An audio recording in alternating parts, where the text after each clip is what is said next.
Okay, the one thing that Chrome does, Van City Van Life Chrome does, I know you folks that, when I cover Chrome, they immediately go, the minute you start talking about him, I don't watch anymore. But I do enjoy watching Chrome because he's such an interesting character in our nomadic community, don't you think?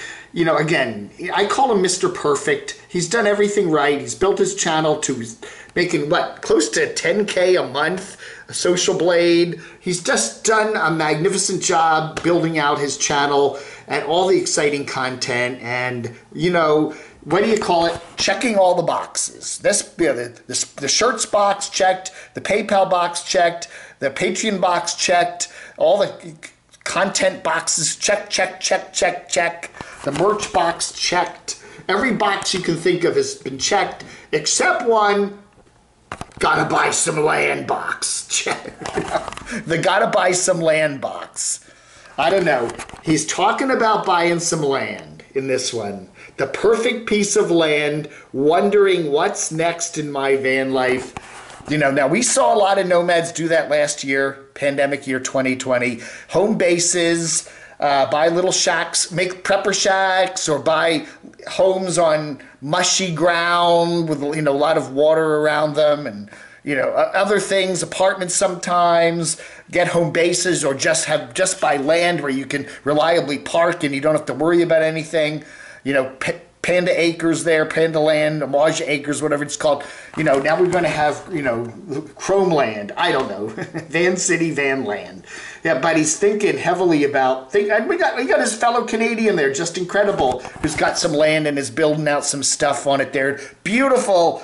I think it's Vancouver Island with a gorgeous view. I mean, hey, the one box that Chrome has not checked yet is the buy some land box, right? Well, maybe that check mark is coming soon. One thing he says is a necessity is a certain view of the sky so he can get Elon Musk's SpaceX internet. He said he was approved for a beta version of that. So that's all that matters. Just he needs his internet and SpaceX will do, right? I don't know. But anyway, he has got a beautiful campsite there right now. And it is going through his mind, how about putting a gate on some land with a beautiful view like that and a nice view of the satellites in the sky, and just, there you go. It's a daydream today could actually be a real honking piece of land tomorrow, so we'll see. I wouldn't put it past, that's another box to check for the channel growth. Buy some land. Oh yeah, think of all the content you can make out of that, Chrome. Oh yeah. All right, this is Snow and Curt, one of my favorite channels these days. They are in Nicaragua. They are up on a mountaintop at some beautiful resort. They got to get down the hill, down the mountain on this beat up, bus. It's a beat up, gravelly, beat up dirt road, way down the mountain, get to the town, get to the hospital, get some x-rays of Snow's knee there because, it's hurting her pretty bad. And go visit the doctor and deal with all that. That's always a hassle, even, in a beautiful American suburb. But imagine being on a mountain on the top of in Nicaragua there with that problem. And so not a particularly happy experience there for Snow and Curt. But on your trip, life goes on, right? And all the trivial things about life and knees that hurt and x-rays and osteopaths, that, you can't get away from them wherever you go, And then one of her guilty pleasures in life are Pop-Tarts in the morning. And what? She's gonna get healthier. No more Pop-Tarts. No more Pop-Tarts for a Snow there. I mean, come on. You got to have something in life that you like. I mean, that's not, it's not like a Pop-Tart in the morning is really gonna, I don't know, go healthy, but whatever. I would say, hey, if a Pop-Tart in the morning is the worst thing in your diet, then what's wrong with that? Now it's time for some letters on the 2nd of June, 2021. We did a video this afternoon about Louis the Grumpy Trucker finding a backpack full of $100 bills there, somewhere in the desert in Arizona, I think it was. Anyway, what would you do if you found a pile of money somewhere? No Name says, I found an envelope on the ground at a large mall food court. Everyone was just stepping on it. I decided to pick it up. Turned out $800 was in it. Posted ads on Craigslist and Kijiji looking for the owner, called security and told them to contact me if someone asked about it. No one ever did, but there was sure a lot of scammers trying to get it online. I was surprised at how many hundreds of people lose hundreds of dollars each week. Also found a $750 slot machine ticket at the Paris Casino in Vegas. Someone just walked away from it, but that time I was dumb enough to give it directly to security and they probably just took it like I should have. On the same day, I found a $50 bill wrapped in a receipt. I can't imagine how many times I have found money or things of value dating back to my childhood. Keep your eyes open, buddy boyos. You know, where I used to live, my condo in Reston, Virginia, there was a bank right around the corner with a drive-in, you know, one of the drive-through tellers and all that, and the ATM there, the ATM at the drive-through, right? The ATM at the drive-through. And there was a hill behind that. And I tell you, on windy days, I would just kind of walk around there, and I would often find $20 bills on the hill. You know, people would get the money out of the ATM and the wind would maybe blow it out of their hands. I don't know. Quite a few times I found that was a good place to look for $20 bills. Just saying. Ow, grumpy old lady said, recently I read about a woman who thought her lottery ticket wasn't a winner, so she handed it to the clerk to throw away. He finished scratching it off and realized it was a $1 million winner. He knew who the woman was, so he contacted her and gave it back, but technically she had thrown it away, so he was under no obligation to contact her, but it was a decent thing to do. Again, I think that the rules are a little different if you're someone selling lottery tickets and it was just somebody who got possession of the ticket after she didn't want it. But yeah, it would look weird if the person selling the lottery tickets won something, you know, like, wait a minute here. Jen says, poor Dave, 2 nomads flaked out on meeting you. I hope the Texans come through. Well, we did have Unstoppable Morgan, who was down in South Carolina, and there was some talk that she might come up to North Carolina and swing through Morganton, but then she ended up going back down to Florida. And then we had Tripp and Tracy, who said she was going to come here next week, but then she had some issues and kind of said, you know, oh, she's taking some time off of YouTube, and that was that. I don't, you know, hey, I'm fine. I'm totally fine.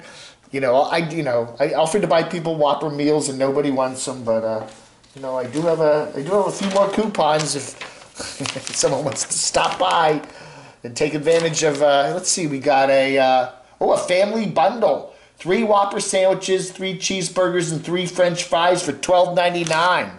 Oh yeah. You know, again, if you bring a dog or a significant other, they're included in the free Whopper meal too. And Brian says, I found money floating with the sewage at the treatment plant where I worked.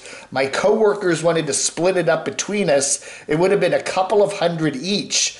I said our jobs were worth more than that and reported to the city attorney to protect our jobs. He said anyone crazy enough to fish out the money from the sewage system was welcome to it, and we didn't have to turn into the police. And we didn't have to worry about losing our jobs.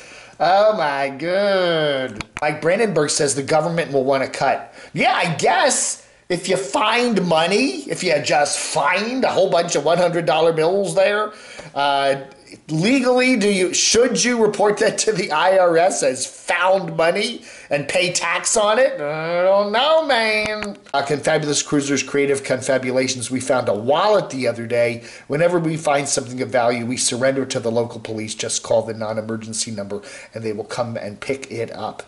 That's true. I've found people's wallets too. I have done that. You're in a parking lot and there's a wallet laying there. Somebody fell out of their pocket when they got into the car or something like that. That does occasionally happen. That's why I always carry my wallet with a chain on it. You should get these redneck chain wallets down at Walmart there.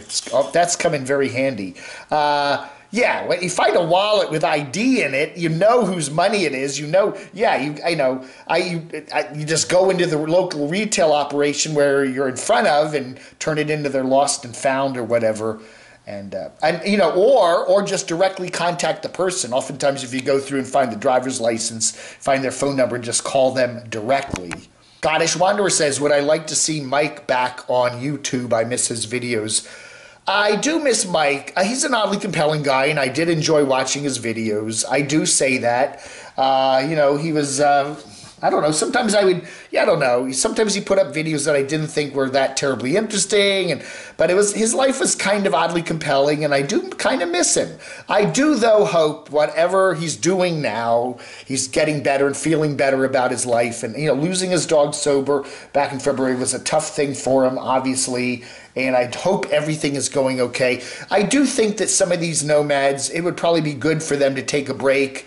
You get to a point where it just doesn't seem like your YouTube channel is going anywhere anymore. And there are certain times in your life where it's just time to make a clean break and try something new. And I wish all the best to Mike. Ollie Peddle says, if I found money, I wouldn't be splashing it all over social media. Yeah, I don't know. Deal with it privately. Yeah, I don't know if I would either. That's kind of like, Leisure057 blank says that could be DB Cooper money. It could be. I don't know. There were a lot of videos about DB Cooper. He's the guy that hijacked that plane way back when, and I don't know, with Pacific Northwest, and then he jumped out the back of the plane. Remember that? And he had a whole bunch of money with him, and nobody ever saw DB Cooper again. And then every now and then someone finds like money around in the woods up there in the Pacific Northwest in Oregon or Washington or whatever, and they trace it back to the money. Yeah, I don't know that he was carrying. I don't know. I don't think the money would be in that good shape in an unscathed backpack in Arizona from DB Cooper, but never know. Fashion advice from Camo Dave from CVB. Yes. If you're going to wear camo pants, don't wear a camo shirt. Okay, vice versa. If you're going to wear a camo shirt, don't wear camo pants. Yeah, anyway, so whatever.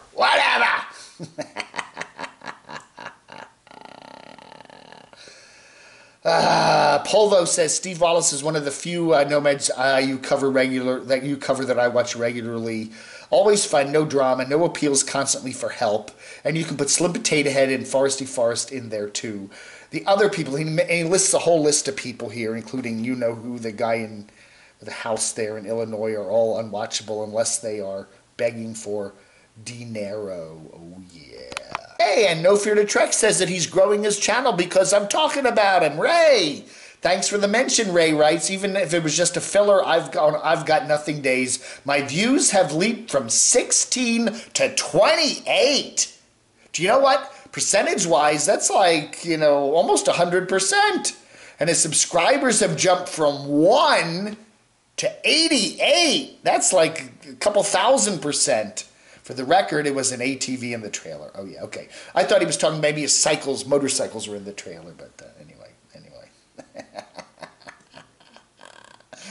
All right, everybody. Thank you so much for watching Letters and More for the 2nd of June 2021. You all have a wonderful rest of your Wednesday vlog under.